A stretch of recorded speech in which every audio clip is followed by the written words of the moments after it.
Alors, les fameuses sanctions qui ont été prises par une partie de la communauté internationale à l'encontre de la Russie suite à l'invasion de l'Ukraine, elles marchent ou pas? C'est une question légitime qui revient de manière tout à fait récurrente et il y en a pour tous les goûts. En gros, pour certains, les sanctions occidentales sont un échec retentissant et ils ont de quoi étayer leur argument. Déjà, le complexe militaro-industriel russe tourne toujours, le taux de chômage est assez faible et l'inflation s'est stabilisée autour des 5%. Cependant, d'autres spécialistes considèrent au contraire que l'arsenal de sanctions occidentales est en train de couler l'économie de la Russie. Moins rapidement que prévu, certes, mais elle la coule néanmoins. Parlons macroéconomie. Entre janvier et août 2023, par rapport à 2022, l'excédent commercial de la Russie s'est effondré de près de 70%. On parle d'une perte de plus de 150 milliards de dollars. Logiquement, l'une des premières cibles des alliés de l'Ukraine, c'était la vente par la Russie de ses hydrocarbures. Y a pas photo, les revenus de l'État ont drastiquement baissé. Aujourd'hui, le déficit budgétaire de la Russie a explosé. Les investissements étrangers, eux, ont considérablement ralenti. Le tourisme aussi d'ailleurs. Entre la fermeture des espaces aériens aux avions russes et l'explosion des prix du carburant et la hausse mondiale des coûts opératifs des aéroports, ça devient très difficile de voyager de l'extérieur vers la Russie. Et on n'en parle pas beaucoup, mais les compagnies aériennes russes ne peuvent plus réparer leurs avions vu qu'elles n'ont plus le droit d'importer les pièces de rechange manufacturées à l'étranger. Bon, c'est un peu plus compliqué que ça, parce qu'en réalité, elles y arrivent quand même. On va voir comment. Bref, pour comprendre la situation dans laquelle se trouve l'économie de la Russie, suffit de regarder comment tout ça affecte la valeur du rouble. Et malgré toutes les mesures que la Banque centrale russe a prises pour protéger le rouble, la devise nationale dévisse complètement. En fait, l'argent sort plus rapidement qu'il ne rentre en Russie. À ce niveau-là, on parle plus d'une fuite de capitaux, mais d'une véritable hémorragie.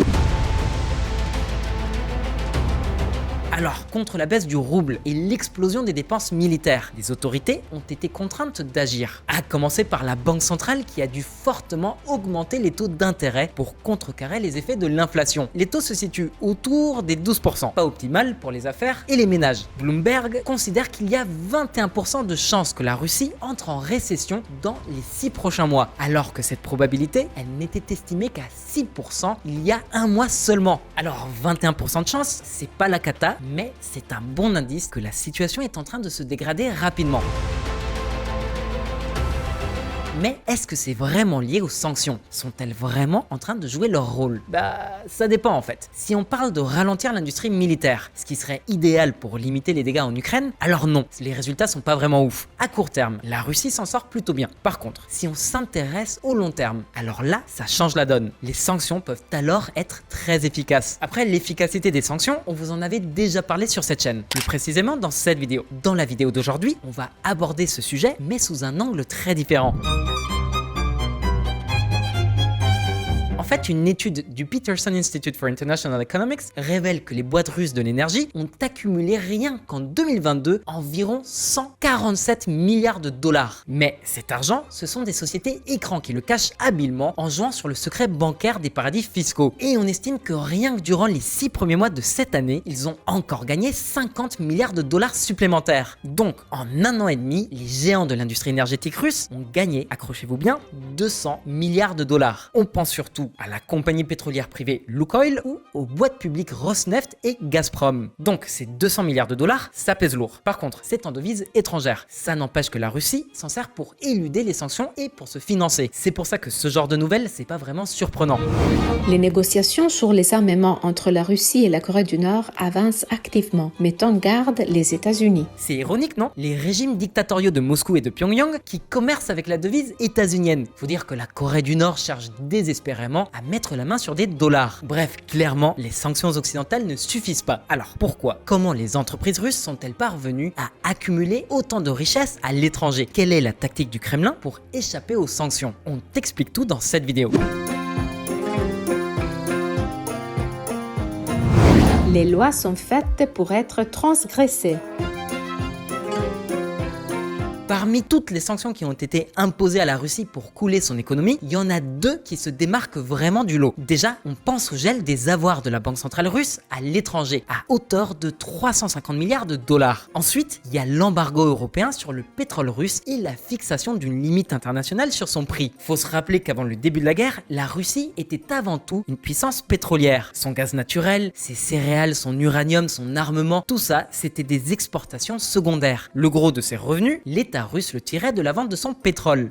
Aujourd'hui, même avec les sanctions, ses principales exportations, ça reste le pétrole et ses dérivés. Donc, est-ce que les sanctions qui visent le pétrole russe ont bien fonctionné? En principe, oui. Déjà, plus un seul client côté Union européenne. Moscou a donc dû trouver de nouveaux marchés d'exportation. Déjà, ça fait monter les coûts vu que la logistique d'acheminement du pétrole est plus du tout la même. Ensuite, les nouveaux clients comme l'Inde et la Chine ont senti qu'elles avaient l'avantage dans les négociations. Elles ont donc exigé une vente au rabais de l'ordre de moins 30%. Donc, entre un coût logistique plus élevé et une baisse d'un tiers du prix de vente, forcément, ça a bien entamé les marges de la Russie. Mais bon, tout ça, c'est pas vraiment une nouveauté. En tout cas, pour limiter la casse, la Russie a fait cause commune avec l'Arabie Saoudite. En fait, à la demande de Moscou, Riyad a refusé aux Occidentaux leur demande d'augmenter sa production de pétrole. Elle a même décidé de la réduire. La production saoudienne de pétrole a donc baissé d'un demi-million de barils par jour, tout comme la Russie d'ailleurs. 2 avril 2023, le vice-premier ministre russe Alexandre Novak annonce que la Russie prolongera la baisse de la production pétrolière de 500 000 BPJ jusqu'à la fin de l'année. Pourtant, l'Occident réclamait l'inverse à Riyad pour compenser la hausse des prix qui avait suivi la suspension de l'achat de pétrole russe. Logique, la Russie s'est retrouvée avec trop de pétrole et n'arrivait pas à l'écouler. Par la même occasion, ça a pas mal arrangé le coup à Moscou. Les prix sont restés élevés, ce qui lui a permis de dégager plus de marge. Donc, même si les revenus pétroliers de la Russie ont baissé, les autorités russes ont quand même réussi à résorber le choc des sanctions. Ni l'État russe ni ses entreprises n'ont été mises en réelle difficulté. On vous rappelle qu'ils sont quand même parvenus à générer 200 milliards de dollars de chiffre d'affaires entre 2022 et la moitié de l'année 2023. Alors ces pétrodollars, comment est-ce que les autorités et les entreprises russes ont réussi à les ramener au pays malgré les sanctions ? Déjà, le fameux embargo pétrolier européen, il comportait plusieurs exceptions. Par exemple, il y a du pétrole russe qui circule dans le plus long oléoduc au monde, le pipeline Druzhba. En fait, il y avait plein de raffineries européennes qui tournaient à vide. Enfin, qui tournaient pas quoi. Donc, Bruxelles a accepté de concéder des exceptions. La République tchèque, par exemple, on estime qu'en 2021, la Russie représentait 49% des importations pétrolières tchèques et en 2022, on est passé à 56%. D'ailleurs, en 2023, on est à 65%.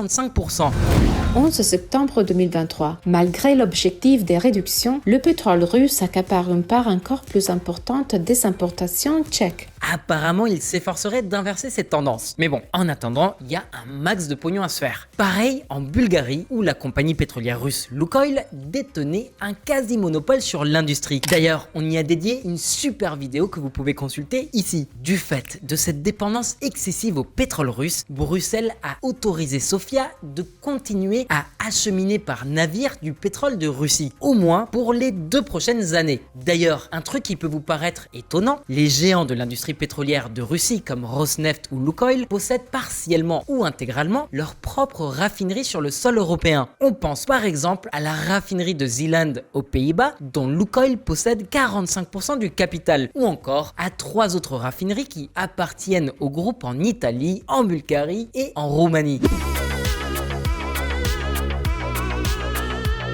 Ces raffineries profitent des prix au rabais du pétrole d'Oural pour s'approvisionner, produire de l'essence, du diesel et d'autres dérivés qu'elles mettent ensuite en vente sur le marché européen, au prix européen. C'est pour ça que les exportations de pétrole russe vers la Bulgarie et l'Italie ont quasiment doublé depuis l'adoption des sanctions contre la Russie.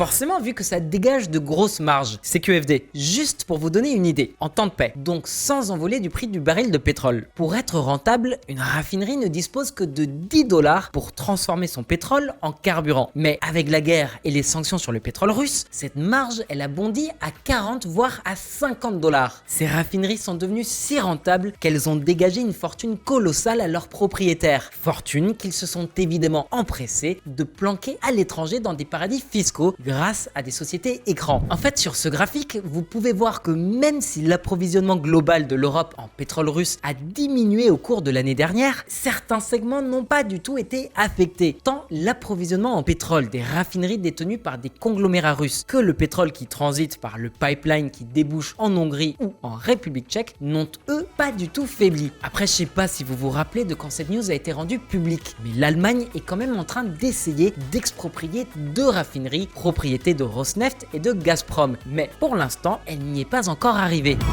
L'Allemagne prolonge la tutelle des actifs des Rosneft dans un conflit en cours. En fait, elle a placé une raffinerie dont Rosneft possède 54% sous administration judiciaire, en attendant des offres de reprise. Pour l'heure, Rosneft se défend devant les tribunaux allemands pour en récupérer le contrôle. Et c'est pas encore clair si le gouvernement allemand réussira à évincer l'actionnaire russe. En attendant, la raffinerie a généré un paquet de pognon, mais cet argent, Rosneft peut pas le toucher vu qu'il est bloqué par les autorités allemandes. Bon, et à part ça, les sociétés russes font de bonnes affaires. Soit elles récupèrent parfois pour presque rien les filiales des entreprises occidentales qui ont quitté la Russie, soit elles se sont défaites d'un certain nombre d'actifs à l'étranger au travers de transactions très lucratives. Par contre, l'État russe s'est retrouvé avec plein de devises étrangères sur les bras, essentiellement des euros et des dollars. Or, les banques centrales occidentales ont pas mal renforcé leur contrôle sur les opérations de change. Mais c'est une contrainte qui ne concerne pas les entreprises, qu'elles soient publiques ou à capitaux privés. Bref, à votre avis, à combien s'élève en dollars le montant total des actifs russes gelés à l'étranger? Eh bah, à environ 300 milliards de dollars. Et combien est-ce que les compagnies pétrolières russes ont accumulé en un an et demi? Exact, 200 milliards de dollars. D'accord, ils perdent au change, mais c'est pas du tout aussi catastrophique que ce à quoi on s'attendait. Et c'est surtout suffisant pour le Kremlin pour faire ce qu'il a à faire et que le pays continue de tourner. Importer des microprocesseurs via le Kazakhstan, de l'outillage industriel via l'Arménie, des pièces de rechange pour les avions, acheter des munitions à la Corée du Nord, peu importe. Oui, c'est vrai que les recettes pétrolières ne sont pas publiques, elles appartiennent en partie à des groupes privés, mais c'est de la Russie qu'on parle. Ce que le Kremlin décide, le milieu des affaires obéit. Attendez une minute les gars, et les meufs, c'est pas fini. Il y a encore une voie ouverte par laquelle l'argent continue d'affluer dans les caisses de l'État russe. La Russie vend aussi son pétrole à de nouveaux clients. On pense à plusieurs républiques africaines, mais surtout à l'Inde et à la Chine, dont on a déjà parlé à plusieurs reprises dans cette vidéo. Il se trouve que ces pays-là n'ont pas adhéré à l'initiative européenne, australienne et du G7 de plafonner les prix du pétrole russe. Mais on va pas le leur reprocher. Ce qui est réellement choquant, c'est que l'Union européenne elle-même soit si inconsistante pour faire appliquer ces restrictions sur l'importation de pétrole russe. Pourquoi est-ce qu'on pense ça? B. Plusieurs sources ont étudié les flux sortants de pétrole sur les 6 premiers mois de l'année en cours. Elles se sont notamment concentrées sur les exportations pétrolières en partance des ports orientaux de Russie qui donnent sur le Pacifique et donc sur les marchés qui n'appliquent pas le plafonnement des prix. Et bah, ces sources, elles sont arrivées à la conclusion qu'environ la moitié de ces exportations étaient acheminées sur des navires détenus ou exploités par des entreprises immatriculées dans des pays qui, eux, appliquent bien ces sanctions. 17 avril 2023, les Grecs dominent les exportations de pétrole russe. Selon Vortexa, une société d'analyse des données, la flotte des pétroliers impliqués dans le commerce russe Penstaction est majoritairement exploitée par les Grecs. Et c'est pas un petit arrangement, hein. Rien qu'au cours des 4 premiers mois de l'année 2023, ces sociétés auraient assuré le transport de plus de 40 milliards de dollars de pétrole russe. Pourquoi est-ce qu'on vous raconte ça? Pour vous démontrer que malgré les discours de fermeté de la classe dirigeante occidentale, occidentale, on a encore de la marge pour véritablement asphyxier l'État russe. Après, ne soyons pas naïfs. Si les armateurs grecs s'étaient vus interdire la participation à ces opérations, cet espace aurait immédiatement été comblé par des armateurs étrangers. Bref, on peut faire mieux. Avec le plafonnement des prix, le pétrole russe continue de se vendre sur les marchés internationaux, mais à un prix réduit. Et même là, on a manqué de volonté politique. Donc tout ça, ça nous mène à une question essentielle.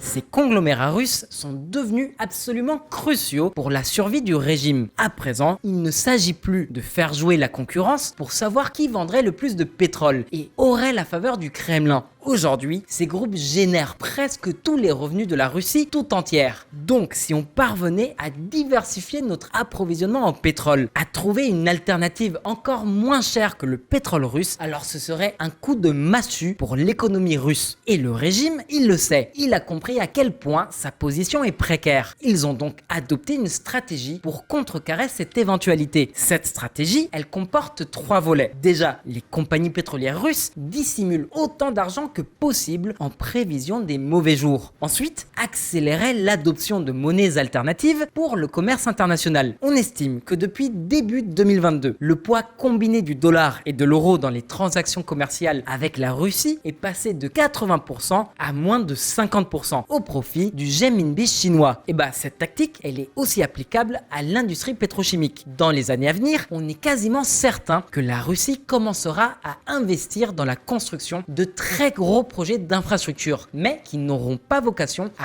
rassasier les besoins énergétiques de l'Europe. Et finalement, pour tenter de limiter le déficit public, il est probable que le Kremlin finisse par réformer son système fiscal pour pousser ces grandes entreprises pétrolières à contribuer davantage aux revenus de l'État. Jusqu'à présent, les taxes sur la production pétrolière étaient directement liées à la cote du brut de l'Oural. Ça explique pourquoi les revenus fiscaux de l'État russe ont tellement baissé après le plafonnement des prix du pétrole. Mais depuis, le régime a changé les règles à son avantage. De cette manière, Moscou aura une amplitude de mouvement beaucoup plus large. C'est d'ailleurs pour cette raison que le déficit budgétaire de l'État s'est réduit ces derniers mois.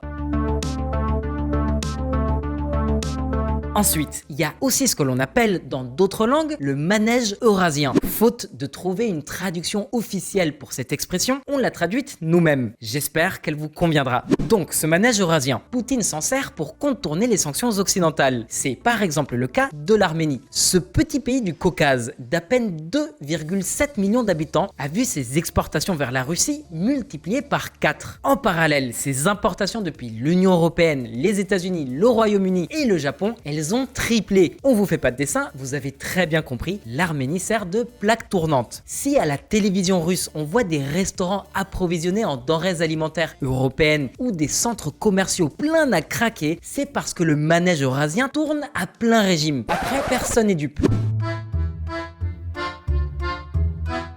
Depuis tout à l'heure, on vous explique comment le régime parvient à évader les sanctions occidentales à force de magouilles et de petits arrangements. Mais à terme, cette trajectoire n'est pas viable. L'économie russe va finir par s'essouffler. Toutes ces marchandises que les commerçants importent voient leur prix exploser. Les investissements étrangers ont coulé et le pays affronte une fuite massive des cerveaux. C'est comme ça qu'on appelle le phénomène où des milliers et des milliers de jeunes diplômés aptes à exercer des professions qualifiées décident de quitter le pays pour fuir les conditions de vie souvent très difficiles et surtout pour éviter d'être mobilisés. Dans un avenir proche, ce sont tous les niveaux de la classe active qui seront affectés par cette fuite des cerveaux. Mais pour l'heure, en effet, le régime de Poutine survit. Cependant, certaines questions méritent d'être posées. À votre avis, les alliés occidentaux de l'Ukraine ont-ils encore une carte à jouer? Qu'est-ce qu'on va faire des centaines de milliards de dollars saisis aux autorités russes? Est-ce qu'on va les utiliser pour un fonds de reconstruction de l'Ukraine?